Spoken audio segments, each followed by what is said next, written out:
안녕하십니까. 대외경제정책연구원의 연원호 박사입니다. 저는 오늘 미중 간의 테크 디커플링에 대해서 이야기해보고자 합니다. 먼저 미국이 왜 중국과의 테크 디커플링에 나서게 되었는지, 그리고 미국이 어떤 수단을 사용하고 있는지, 중국은 어떤 대응을 하고 있는지, 그리고 마지막으로 바이든 정부에서 이 미중 테크 디커플링과 관련돼서 어떠한 정책을 취할지에 대해서 간단히 소개해 보고자 합니다. 먼저 여러분이 다 아시다시피 중국과 미국의 이 경제 규모를 비교해 보면 이미 중국이 실질 GDP, PPP 기준으로 미국을 앞질렀습니다. 그리고 무역 규모도 미국보다 앞질른 것으로 모두가 알고 있습니다. 이러한 점에서 미국은 사실 경계심을 갖고 있다고 말할 수 있겠습니다. 그 한 예로서 미국의 국방 전략이 바뀌었습니다. 미국의 국방 전략 같은 경우에 이 National Defense Strategy 보고서를 4차례 발표를 했는데 2018년 직전까지 3차례는 엔타이 테러리즘이 미국 정부의 어떤 국방 전략의 주요 미션이었습니다. 그렇지만 2018년 가장 최근 버전에서는 중국, 미국의 패권에 도전하는 어떤 국가로서의 중국과 러시아를 명시를 하면서 중국에 대한 경계감을 보이고 있습니다. 그리고 두 번째 예로서는 이 무역 관계를 들 수 있겠습니다. 사실 미국은 자유주의 국제 질서를 구축해 오고 있었는데 2018년 3월 트럼프 대통령이 중국의 그 500억 달러 규모의 수입품에 대해서 추가 관세를 매기겠다고 이제 서명을 하기 시작하면서 이 미중 간의 무역 갈등이 시작되었습니다. 그래서 자료를 살펴보시면 미중 간의 무역 분쟁 직전에 미국의 대중 관세는 약 3.1% 정도였습니다. 그렇지만 지금 올해 들어서는 거의 23% 수준까지 이렇게 올라오게 되었습니다. 그렇다는 것은 역시나 이제 미국이 스스로 구축해오던 자유주의 국제 질서를 훼손하면서까지 중국을 견제하고 있다. 이런 것을 말씀드릴 수 있겠습니다. 그렇다면 이러한 미중 갈등의 근본 원인이 어디 있을까 생각을 해보면 저는 이것이 기술 패권 경쟁에 있다고 생각을 합니다. 먼저 2018년 3월 22일에 트럼프 대통령이 중국으로부터의 수입품 500억 달러 규모의 추가 관세를 매기겠다고 행정명령을 서명한 그날, 같은 날에 그 배경이 된 보고서가 있습니다. 그것이 USTR의 301조 조사 보고서입니다.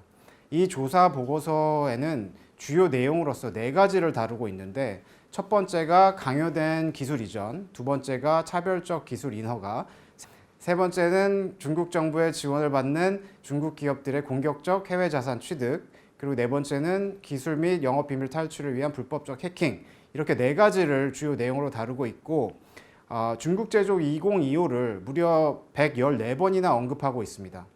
그렇기 때문에 이런 미중 갈등의 근본 원인은 기술과 연관되어 있다, 이렇게 말씀드릴 수 있겠습니다.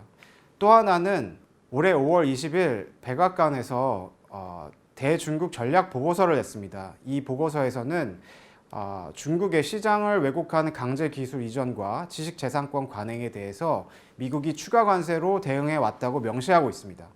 기술을 둘러싼 갈등이 미중 갈등의 근본 원인이라는 점을 이 보고서는 보여주고 있는 것입니다. 그렇다면 왜 기술일까요? 이 기술에 대해서 생각을 해보면 첨단 기술의 발전은 안보와 패권의 정의를 사실 변화시키고 있다고 저는 생각합니다.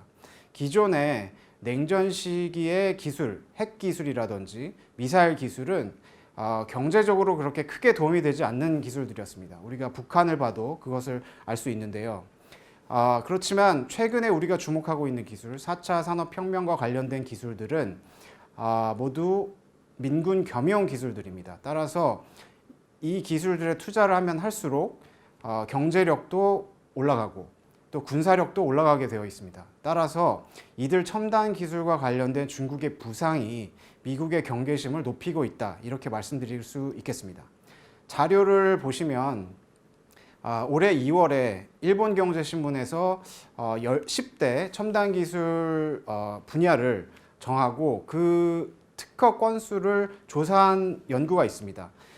이 연구를 보시면 2000년대 미국과 일본이 수위를 다투던 10대 분야에서 점차 중국이 올라와서 2017년에는 무려 10개 기술에서 9개 분야 중국이 1위를 하고 있는 것을 보실 수 있습니다.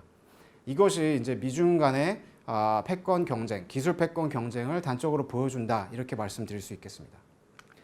그렇다면 이제 중국은 이러한 부상, 기술에 있어서의 부상, 하루아침에 이룩한 것인가 생각을 해보면 일단 중국은 건국 이후에 이런 기초과학기술, 특히 국방기술에 중점적으로 투자를 해오면서 과학기술을 발전시켜 왔습니다.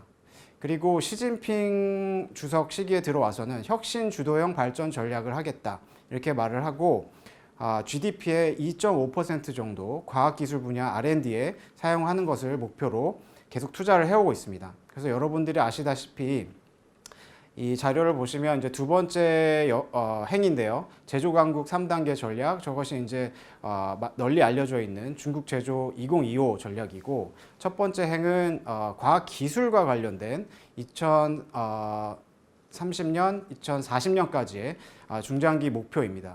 그리고 5G와 AI에 중점적으로 투자를 하겠다는 계획도 나와 있는데, 특히 올해 5월에 양회가 있었습니다. 이 양회에서는 코로나19와 관련돼서 이 침체된 경기를 어떻게 살려볼까 한 가지 방안으로 이 신형 인프라에 투자를 하겠다고 발표를 했고, 5G, AI 등 첨단 기술 분야에 무려 2025년까지 1조 4천억 달러를 투자하겠다고 그렇게 발표를 했습니다.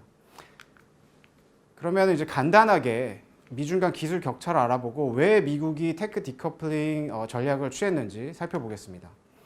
먼저 R&D 인풋입니다. R&D 인풋을 이 지출과 연구자 수로 나눠서 살펴보면 R&D 지출은 아직까지 중국이 미국을 추월하진 못했지만 거의 근접한 범위 내로 따라잡았습니다. 그리고 R&D 연구자 수는 이미 미국을 추월했습니다. 이 R&D 같은 경우에는 이 공공재적 성격이 있습니다. 한번 개발을 하면 모두가 이게 확산이 돼서 영위할 수 있는 그런 것들이기 때문에 사실은 어떤 분들은 이 연구자 수를 이야기할 때 인구로 나눈다던가 하는데 저는 그것보다는 이 절대값이 의미가 있다고 생각을 합니다. 그리고 아웃풋을 보면 이 과학기술 논문, SCI급 논문 수가 이미 미국을 추월했고 국제 특허 출원 수도 2019년 기준으로 미국을 추월하게 되었습니다.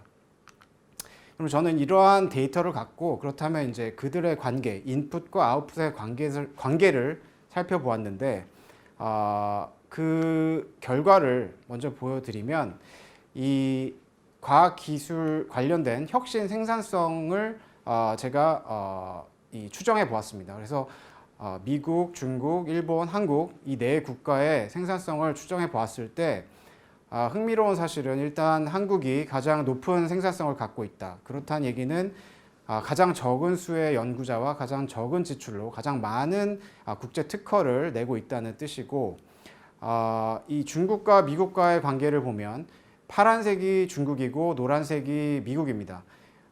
중국이 2015년 들어서 미국을 추월하기 시작했습니다. 그렇다는 얘기는 미국보다 더 적은 연구자와 더 적은 지출 규모로 더 많은 국제 특허를 내고 있다는 이야기입니다. 그렇지만 한 가지 더 우리가 살펴봐야 될 점은 이 지적재산권 수지입니다. 이 지적재산권 수지가 이제 오른쪽 그래프인데 우리가 이제 방금 제가 말씀드린 왼쪽 그 기술혁신 생산성과 비교했을 때 약간 모순되는 그런 그림을 우리에게 보여줍니다. 중국 같은 경우에는 2015년에 미국을 추월해서 기술혁신 생산성이 올라섰지만 그리고 빠르게 일본과 한국을 추격하고 있지만 지식재산권 수지를 봤을 때는 미국의 지식재산권 수지의 흑자가 계속 확대되고 있고 중국의 경우에는 적자가 계속 확대되고 있습니다. 그렇기 때문에 이 두 그림을, 이 두 그 데이터를 봤을 때 우리가 합리적으로 내릴 수 있는 결론은 중국 같은 경우에는 이노베이션에는 강하지만 인벤션에는 약하다. 즉 기존에 나와 있는 기술을 갖고 응용된 기술을 만들어내는 이노베이션에는 강하지만 어떤 원천 기술, 핵심 기술을 만들어내는 그 인벤션에는 약하다는 것을 알 수 있습니다. 바로 이 점이 지금 서구와 미국을 포함한 서구가 이 테크 디커플링 전략으로 공략을 한 지점이라고 저는 말씀드릴 수 있겠습니다. 한 사례로 이 AI를 보여드리면 AI 같은 경우에 중국의 특허 수가 빠르게 올라서 지금은 미국을 추월한 것을 보실 수 있지만 특허의 질 랭킹을 봤을 때는 1위부터 10위까지 거의 미국 기업인 것을 확인할 수 있습니다. 이것이 한 사례라고 말씀을 드릴 수 있겠고, 작년에 월드뱅크와 중국의 DRC가 같이 공동으로 낸 보고서가 있습니다. Innovative China라는 보고서인데 여기에서는 이 첨단 기술의 발굴과 보급이 굉장히 중요하다. 향후 중국의 성장에 있어서 이 첨단 기술이 굉장히 중요하다는 것을 지적하고 있습니다.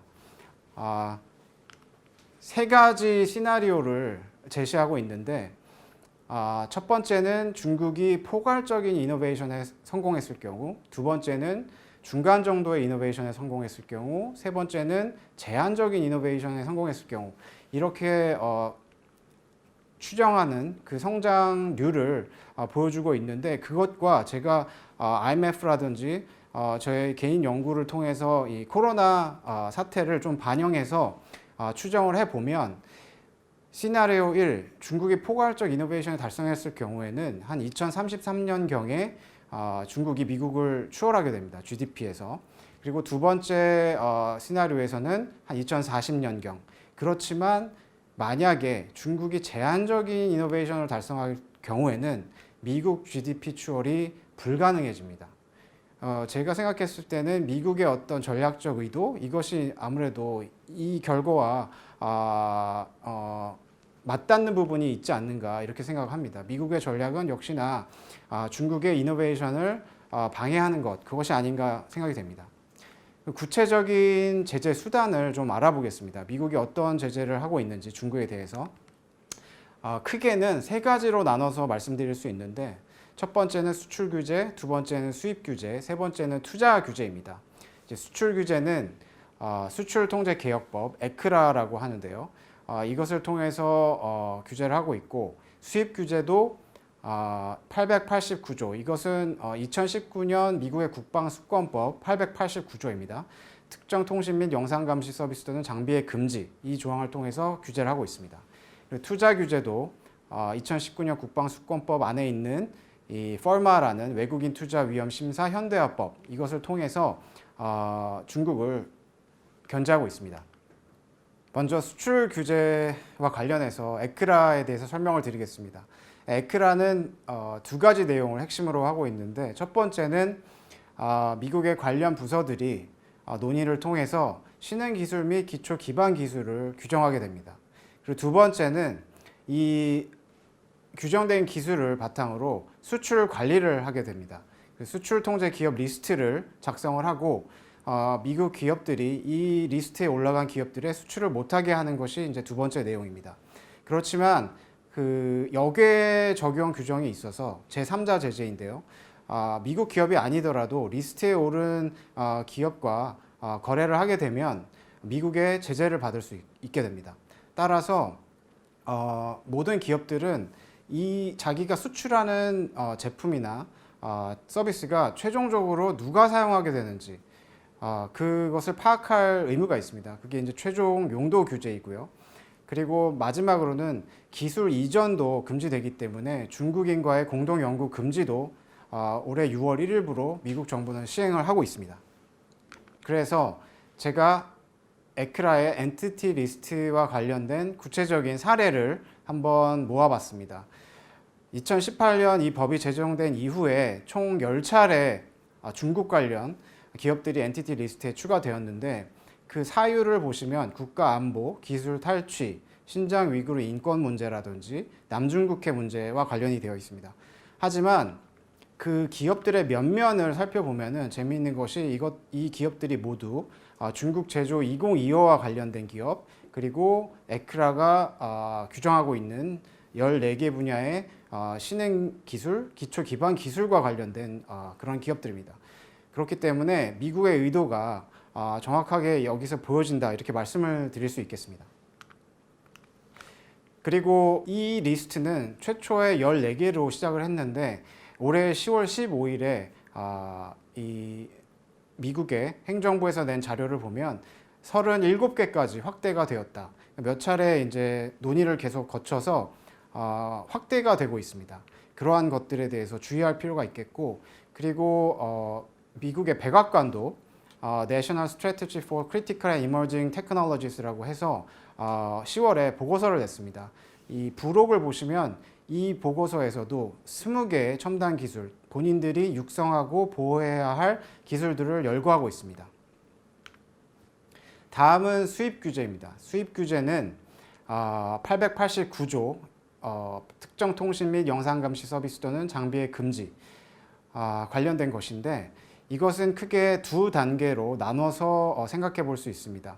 법 자체가 5개의 중국 기업을 명시하고 있고 두 단계에 걸쳐서 시행을 하겠다고 명시하고 있습니다. 그래서 첫 번째 단계는 이 5개 기업, 화웨이, ZTE, 하이큐비전, 다와테크놀로지, 하이테라, 이 기업들의 상품과 서비스를 미국 정부 기관이 조달받지 못하도록 하는 것입니다.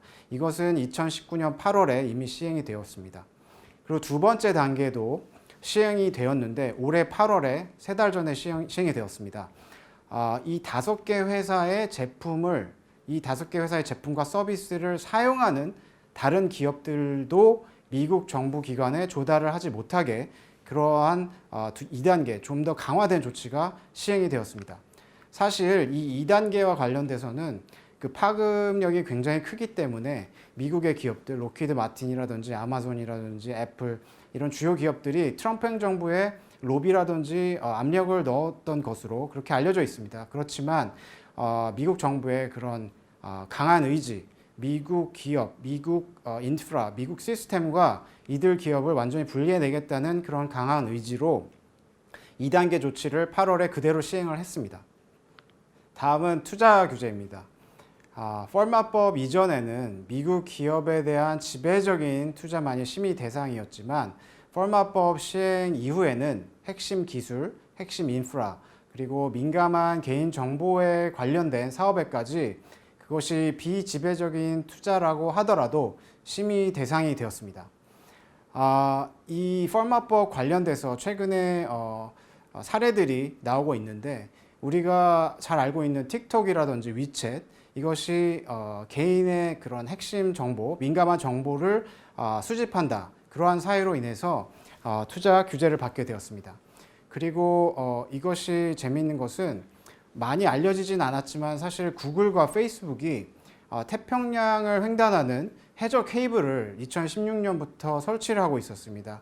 그리고 그것이 이제 LA와 홍콩을 잇는 그런 프로젝트였는데, 이것마저도 홍콩에 대한 어떤 위험성을 고려해서 9월에 LA와 홍콩을 잇는 것이 아닌 LA와 타이완, 필리핀으로 연결하는 것으로 계획을 수정하였습니다.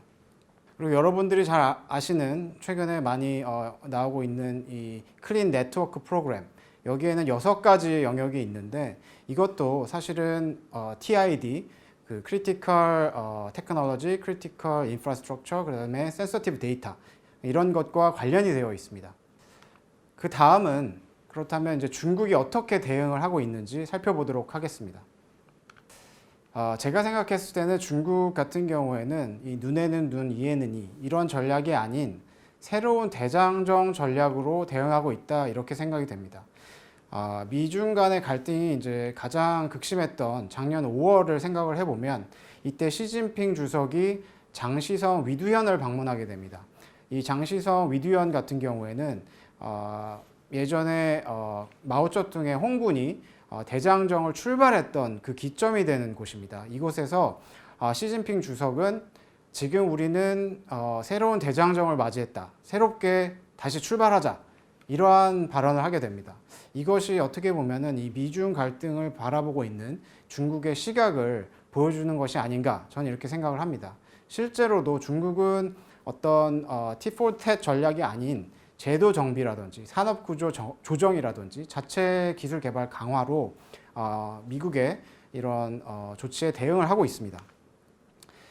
그래서 이것과 연관돼서 가장 이제 핵심이 된다고 말씀드릴 수 있는 것이 올해 5월 양회에서 나온 계획 중에 이 양신 1중 계획이라는 것이 있습니다. 이것이 이제 중국판 뉴딜 정책인데 양신은 신형 인프라와 신형 도시화, 스마트 시티를 말하는 것이고 1중은 이제 국가 중점 프로젝트를 하겠다는 것입니다. 근데 이제 이 신형 인프라 정책 같은 경우에는 제 생각에는 이런 대장정 전략과 맞물려 있다, 맞닿아 있다 이렇게 생각이 되고 신형 인프라 같은 경우에 세 가지 분야가 있는데 먼저 정보 인프라, 두 번째 융합 인프라 그리고 혁신 인프라가 있습니다. 정보 인프라 같은 경우에는 이제 ICT 관련된 것이고 융합 인프라 같은 경우는 AI, 빅데이터와 기존의 어떤 제조업을 융합시키겠다 그런 전략입니다. 그리고 세 번째 혁신 인프라 같은 경우는 제가 지금 발표하고 있는 이 주제와 관련이 되어 있는데 이제 기술, 과학 분야, 원천 기술을 개발하겠다, 독자적으로 개발하겠다 이러한 전략입니다. 중국의 CCID는 이 신형 인프라 투자와 관련돼서 아까 제가 초반에도 말씀드렸지만 신형 인프라에 2025년까지 1.4조 달러를 투자할 전망이라고 그렇게 이야기하고 있습니다. 또 하나 중요한 것은 쌍순환 발전과 내순환 경제입니다. 이 쌍순환 발전 같은 경우에는 5월에 시진핑 주석이 처음 이제 언급하기 시작하였는데 영어로 이제 듀얼 서큘레이션이라고 할 수 있겠습니다. 국내 순환과 이제 외부의 순환, 국제 순환 이것을 같이 가져가면서 중국이 성장을 하겠다라고 이야기를 하는 것입니다. 그렇지만 시진핑 주석도 이야기를 했듯이 여기에서 주가 되는 것은 이 내순환 경제입니다. 사실상 미국의 제재, 외부의 이런 리스크를 조금 이런 외부의 리스크에 대한 취약점을 개선해 보겠다는 취지로 글로벌 가치 사슬의 재편에 대응해서 중국이 이런 자립 자강식의 어떤 자체 산업 사슬을 중국 내에 구축하겠다는 그러한 전략입니다. 이것과 관련돼서 사실은 이후에 좀 세부적인 규칙들이 제시되고 있습니다. 이제 9월에는 민영경제 통일전선 구축을 하겠다라는 의견이 나왔고 또 공소합작사 이것은 이제 우리나라 농협에 해당되는데 이것도 종합개혁을 하겠다.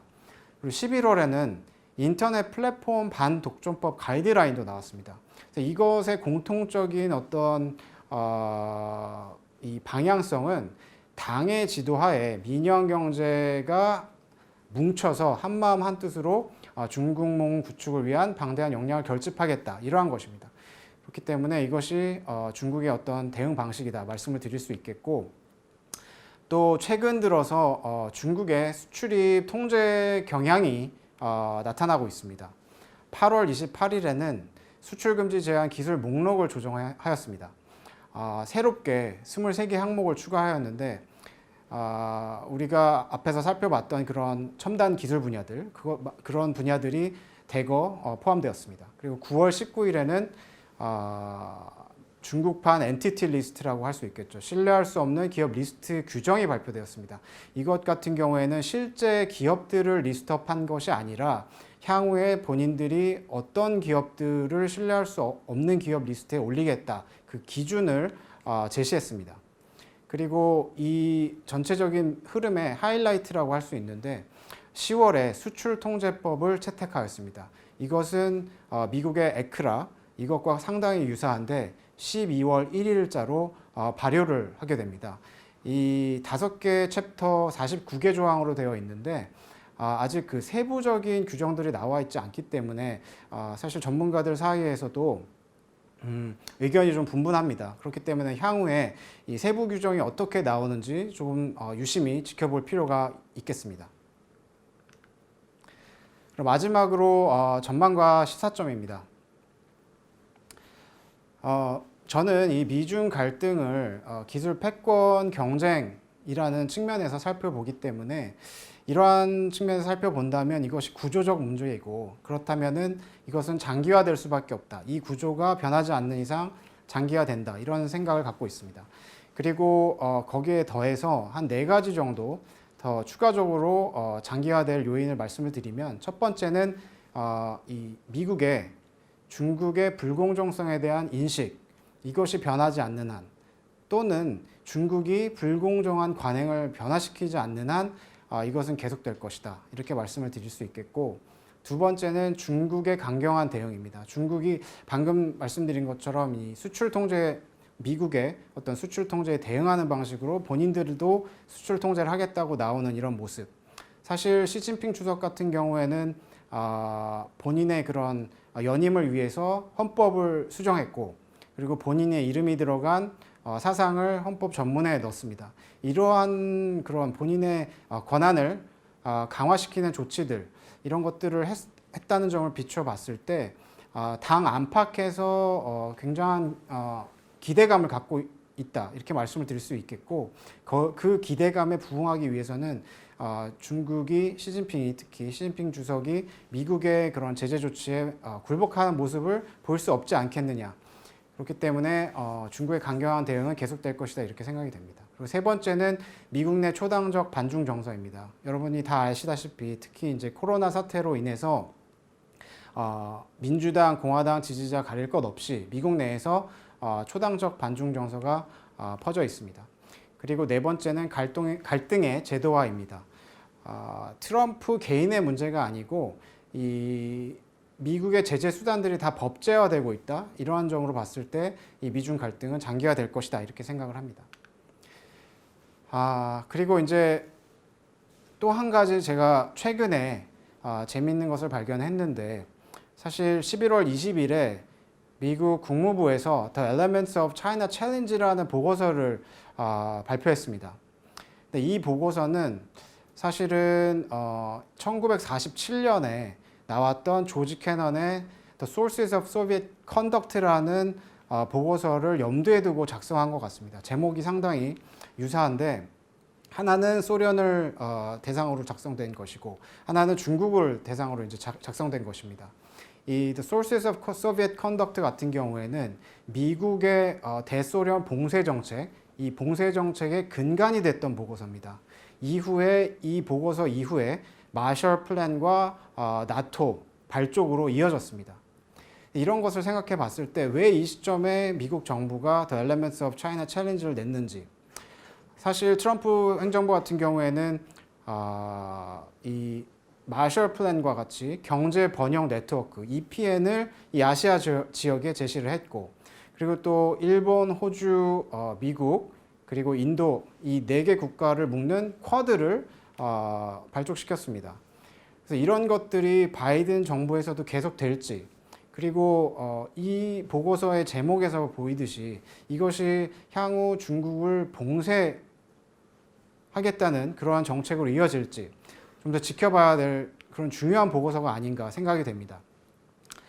이것과 관련돼서 한 가지 단서를 얻을 수 있는 바이든의 연설이 있었는데, 최근 11월 16일에 델라웨어 윌밍턴이라는 곳에서 이제 바이든이 본인 정부의 통상 3원칙을 이야기했습니다. 첫 번째는 국내 투자로 미국 제조업을 부흥시키겠다. 두 번째는 노동 및 환경 정책을 중시한 통상 교섭을 하겠다. 그리고 세 번째는 제재 관세와 같은 징벌적 수단은 활용하지 않겠다. 이 세 가지를 이야기했습니다.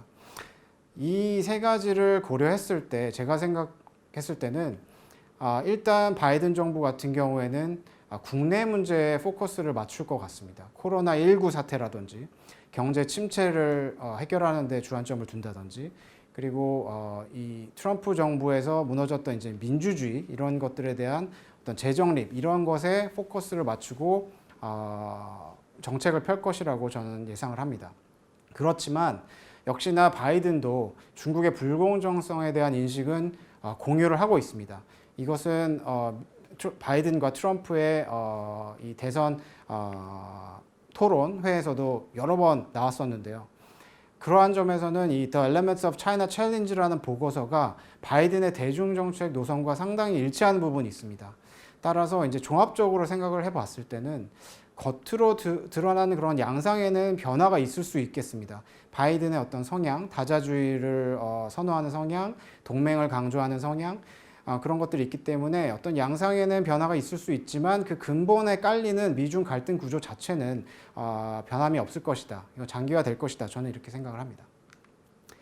그래서 마지막으로 이제 시사점을 장기적으로 이제 생각을 해보면 단기적으로는 우리가 어떤 이런 미국의 제재, 중국의 제재로 인한 반사 이익을 기대하기보다는 오히려 미국과 중국의 이 제재에 우리 기업들이 영향을 받을 수 있는 그런 부분들, 그런 것들을 유의해야 하는 것이 더 중요하지 않을까 이렇게 생각이 되고, 제가 밑에 이제 그래프를 잠깐 소개해 드렸는데, 트럼프 정부가 들어서서 화웨이 규제를 엄청나게 많이 해왔습니다. 그런데 이제 5G 네트워크 장비 시장 점유율을 봤을 때 이 트럼프 정부의 제재 이전과 이후를 비교해 보면 화웨이의 점유율 크게 변하지 않았습니다. 이런 것을 봤을 때는 오히려 이런 반사 이익보다는 미국과 중국 제재에 우리가 어떤 영향을 받을 수 있을지 이런 것들에 좀 더 유의할 필요가 있다, 이렇게 말씀드릴 수 있겠습니다. 또 하나는 최근에 금융 제재로 이제 미국의 제재가 확대될 가능성이 있습니다. 실제로 미국이 이란이라든지 뭐 러시아, 북한 관련돼서 금융 제재를 활용해 왔었고, 중국 관련해서도 중국의 중앙군사위원회 장비발전부가 현재 금융 제재를 받고 있습니다. 그리고 인민해방구 관련 기업을 향후 제재할 가능성이 있다는 이야기들이 지속적으로 나오고 있는데, 실제로 11월 트럼프 대통령이 행정명령을 통해서 인민해방군 관련된 기업 31개 기업을 내년 1월 11일부터 투자 금지하겠다라는 것을 발표했습니다.